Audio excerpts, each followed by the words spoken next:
basically, this show is a hybrid. I do stand-up and I act. So it's part theater and part stand-up.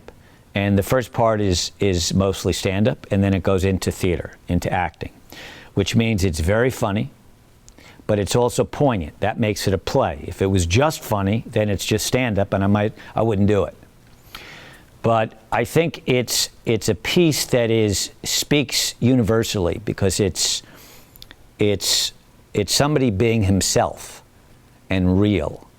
And the waiter stuff, you know, everybody can relate to the woman who can't make up her mind what she wants to eat. The waiter having to stand there and wait and wait. You know, she thinks there's no one else there. She's literally the only person there. Or, you know, the whole idea of me working in a casual restaurant relative to going to training at restaurants where you find out there's a 2-week training period where you have to read 2 books on wine, and it's like, you got to be kidding me. Or you have to, you know, the first time, I worked in places where you'd have to iron your shirt, they check your fingernails, you couldn't lean, you had to, you know, I want to sit down and schmooze. So the reality is the restaurant stuff, which is probably the signature piece where everything evolved out of, because I was a waiter for so long. And then from that struggle is how I see the world, how somebody sees the entire world. And then, of course, into my family, my mother. After a certain period of time, you're not making money. Here comes mom. It's her cue.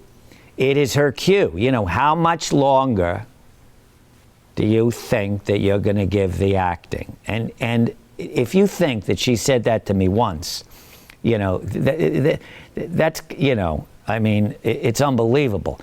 And by the way, when a Jewish mother says, as long as you're happy, that's all I care about, if you look up in the Jewish mother, the English dictionary, as long as you're happy, that's all I care about, it means as long as you're rich, I'm happy.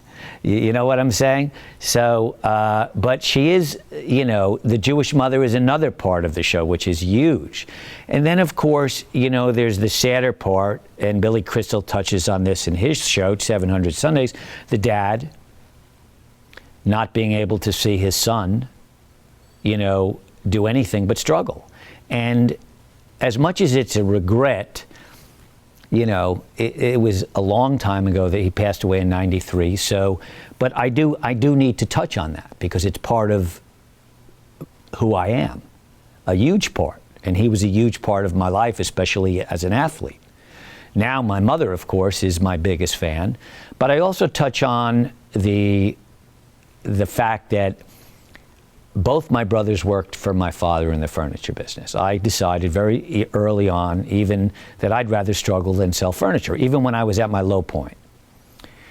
But I think that what happened was that once I got out into the world and learned to deal with fear and overcome it, or as I like to say, learn to tolerate my own mediocrity, I was able to realize that however good I am, it's because I failed. So that message is conveyed in the show, as well as finding if you can find something that you are passionate about that gives you purpose, you're very lucky and probably pretty rare. Because, you know, we're divided into 3 groups. People hate their jobs, people tolerate their jobs, people love their jobs. And I happen to hit on in my late 50s, you know, somebody who loves what they do. And I feel, whereas I know people, everybody I started out with, they're all gone.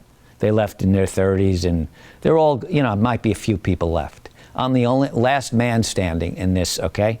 And whereas I know a lot of my contemporaries they're semi-retired, they're this, they're that, you know, they're collecting pensions, they're, you know, whatever, consulting. I'm just warming up, and that's a good feeling. So I think that the show is not just for Jews. I think it's for anybody who wants an experience and doesn't mind thinking and doesn't have a short attention span. Do you know what I'm saying? And whose favorite comic is not Larry the Cable Guy? Then we're fine.